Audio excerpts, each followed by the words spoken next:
Major component of any dairy is manure. So we have to figure out how to handle our manure. This is our separator system.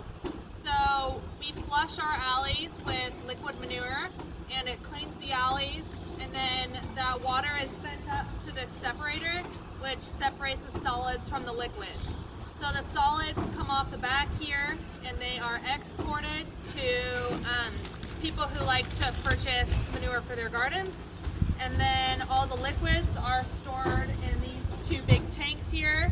So those tanks store 1.5 million gallons. About a third of that is actual pee and poop, and then 2/3 of that is water from our troughs and parlor and everything from cleaning that out. So those are actually spread out on our fields every spring and fall when we need to empty our tanks for winter, and so that we have storage for that.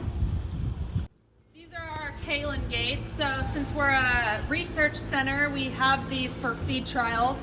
So each cow will come to each station, and we will have a specific collar that only opens this specific gate. So that cow will learn that this feed is hers, and then the next cow down will learn that this one is hers, and they will eat that specific diet, and we can do cool research projects on different diets and different feed options and study those. So this here is what our judo goes off of. So this is actually a robot that will go up and down each alley and push up the feed, and I'll show that in a video segment.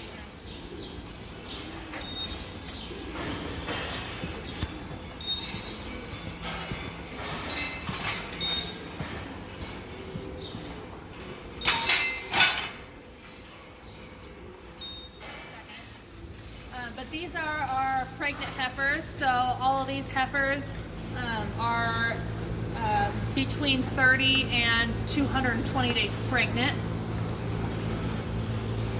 And all of our milk cows have access to the De La Val brush.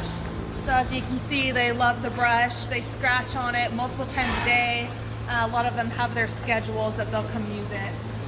But these girls will have access to pasture, feed inside the barn, brushes, bedding in the stalls so they can lay out on pasture, whatever they want to do. So, my girls. And then over here in the dry alley, we have our Laley brush. So these girls are all of our dry cows. So they are anywhere from 220 days pregnant to calving. So we move our cows over into the maternity pens 2 to 3 weeks before calving so that they can adjust to their new environment and get ready to calve and be on their own. So these girls get to use this brush. So we kind of have a couple different options from different segments of the industry. So all of these girls have a 60-day dry period. So since we dry them off at 220 days, they're in here up till 280 days when they calve. So these are all of our maternity pens. So these girls will come in here 2 weeks before they calve, like I said, and then they will just be on a specific diet, and we can monitor their feed intake before and after they calve, and then they can just be comfortable in an environment by themselves so the baby is safe when it's born, and we can go ahead and give it colostrum. So all these girls are within 2 weeks of calving. So once they do calve, they're going to start utilizing our parlor, which is where we'll head next. It's kind of noisy in there, so I'm not going to talk while I show you how we're hooking up cows. But we have a double 7 herringbone parlor for milking our 100 cows. It only takes about an hour or so to milk all the cows, and we will have 2 student employees working at a time doing that. And we milk 4 a.m. and 4 p.m. every day. Our milk shifts are about 3 hours long, and that's because they clean alleys and feed calves and everything like that also. So total, we have about 15 people working at this dairy. A lot of the students are part-time and will work with their schedules with classes. So.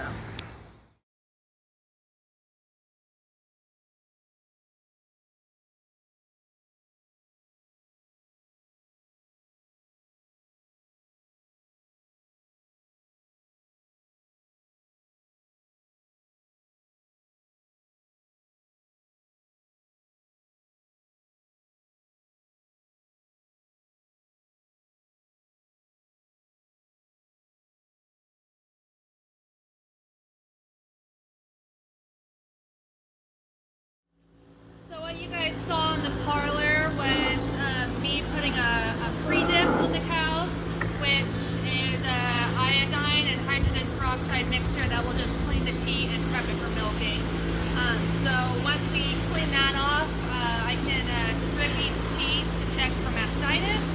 And mastitis is the most common issue you'll see in dairy cow. Humans can also get it, and it's basically just inflammation of the udder.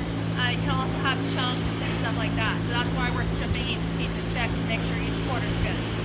So once you've checked each teat, you can hook the milker up. It takes about 5 minutes to milk, and after that, it will come off automatically once the cow has stopped milking enough.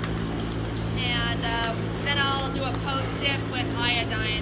And that post-dip is pretty sticky, so it will actually stay on this teat and keep it clean for the next couple hours while the sphincter closes up, so they don't get any bacteria in the udder, which is the cause of mastitis. So just another general information about the dairy. We do all artificial insemination here. Bulls can be dangerous if you aren't well trained on them, and since we have so much research and classes and new students coming in that don't have any experience working with cows, we don't like to have bulls, especially since Jerseys can be the most dangerous dairy breed bulls. So we'll do all artificial insemination, and we use the Max Tech system and the AFI system, and then also the chalk that I showed you on the heifers to the teats. So I think that's about it for all of my information. Normally you guys have lots of questions for me that I forget to say, but since we're doing a video and we can't do that, you can just shoot me an email, text me, call me, just look me up on the OSU page. My name's Larissa Lewis, so you're welcome to come out to the dairy at any time. The video doesn't exactly replace the real thing, since these girls are the best. So come on by any time, and I'm happy to have you here. So thank you very much.